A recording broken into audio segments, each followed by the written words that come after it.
Olá, seja muito bem-vindo ao Deuses Entre Nós, do Ministério O Caminho. Aqui a gente desmascara antigos deuses que, mesmo esquecidos pelos nomes, continuam vivos nas ideias, nos comportamentos e nas estruturas do nosso tempo. E fazemos isso sempre com base na Palavra de Deus. Esse conteúdo foi preparado com auxílio de inteligência artificial, mas revisado por irmãos que amam as Escrituras e querem que tudo aqui esteja alinhado com a verdade eterna de Deus. Hoje, nosso tema é Enlil, o deus sumério do ar, da autoridade e da fúria divina. Um ser que determinava quem vivia e quem morria. Um Deus que não perdoava, apenas executava.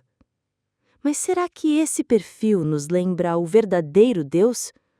Ou será que estamos diante de mais um reflexo das paixões humanas, disfarçadas de divindade?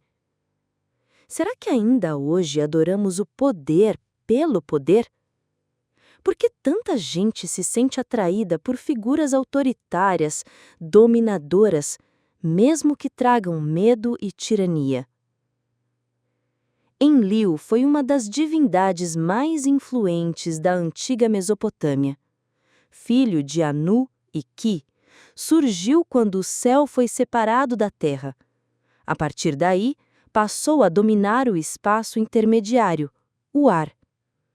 Ele não era apenas o deus do vento, era também o deus do decreto, da autoridade e da justiça, ou melhor dizendo, da execução dos juízos. Ele era o que dizia sim ou não, e sua palavra era final. A cidade de Nippur foi o principal centro de adoração a Enlil. Ali ficava o templo Ekur, um zigurate imponente que simbolizava o monte sagrado dos deuses. A partir dali, os sacerdotes proclamavam os decretos divinos de Enlil sobre reis e nações. Sua autoridade era tamanha que ninguém, nem mesmo outros deuses, ousava questioná-lo. Ele decidia o destino dos homens e dos impérios. Nos mitos sumérios, Enlil aparece como um deus severo. Foi ele quem enviou o dilúvio para destruir a humanidade por causa do barulho que faziam. E também foi ele quem, em muitos relatos, expulsou Adapa, uma figura semelhante a Adão, da presença divina. Sua característica principal era o poder judicial absoluto. Ele mandava e pronto. Era venerado não por seu amor, mas por seu temor. O povo não se relacionava com ele, se submetia. O culto a Enlil envolvia sacrifícios, rituais e procissões em sua honra. Os sacerdotes de Nippur tinham uma posição elevada, pois representavam aquele que falava em nome da ordem divina. As oferendas buscavam apaziguar sua fúria e garantir que seus decretos não fossem de destruição. O povo buscava segurança, mas não relacionamento. Adorar Enlil era como se curvar diante de uma instituição inquestionável, um trono sem rosto, uma voz que apenas ordenava. Enlil era simbolizado pelo cajado e pelo chifre de autoridade divina. Seus atributos incluíam o controle das tempestades, a força dos ventos e o peso da lei imposta de cima. Ele representava a ideia de uma justiça impessoal, rígida, executora.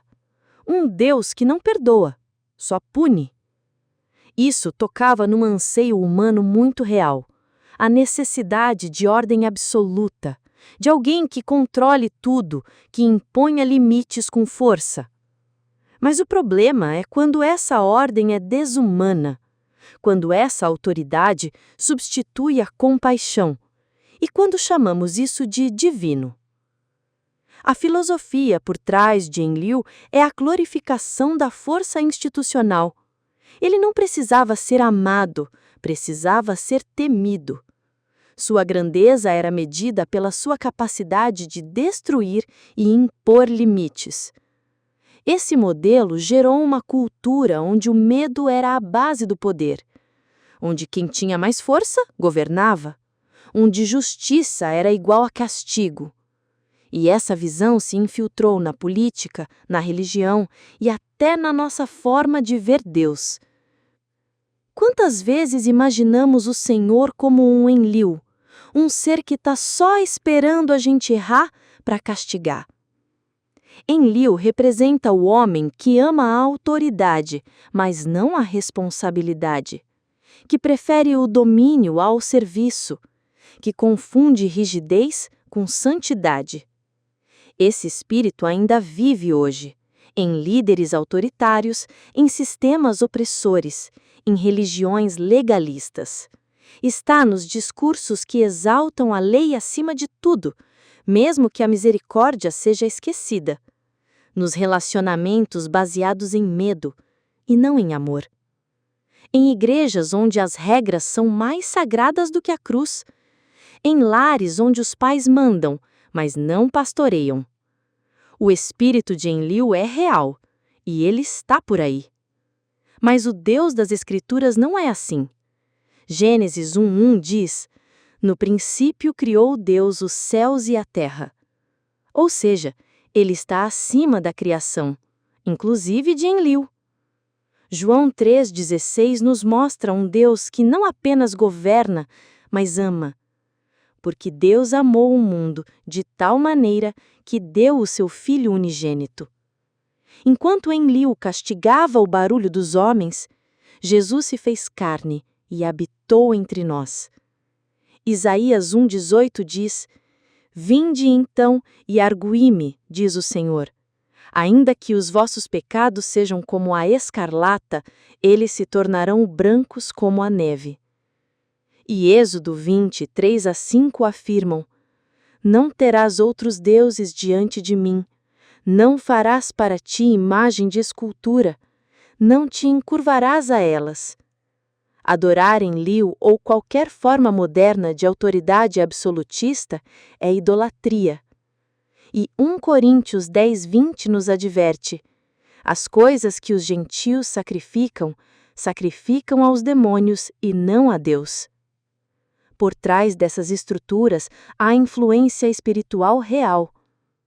Você já parou para pensar o quanto idolatramos a autoridade? Quantas vezes confiamos mais na força do sistema do que na graça de Deus? Talvez você tenha crescido sob o medo. Talvez você confunda a santidade com severidade. Talvez seu coração esteja se curvando a um Enlil moderno. Mas hoje, Deus está te chamando de volta para a verdade. Aos pés de Jesus há justiça, sim, mas também graça, perdão e paz. O que está governando seu coração hoje? A força ou o amor? Obrigado por caminhar com a gente nesse episódio do Deuses Entre Nós, do Ministério O Caminho. Se essa mensagem falou com você, compartilhe com alguém, ore, reflita, confie no Deus que é justo, mas também misericordioso. No próximo episódio, continuaremos revelando os falsos deuses que tentam roubar o lugar do Criador. E queremos saber, em que situações da vida você enxerga o espírito de Enlil agindo hoje? Que o verdadeiro Deus reine no seu coração. Até a próxima!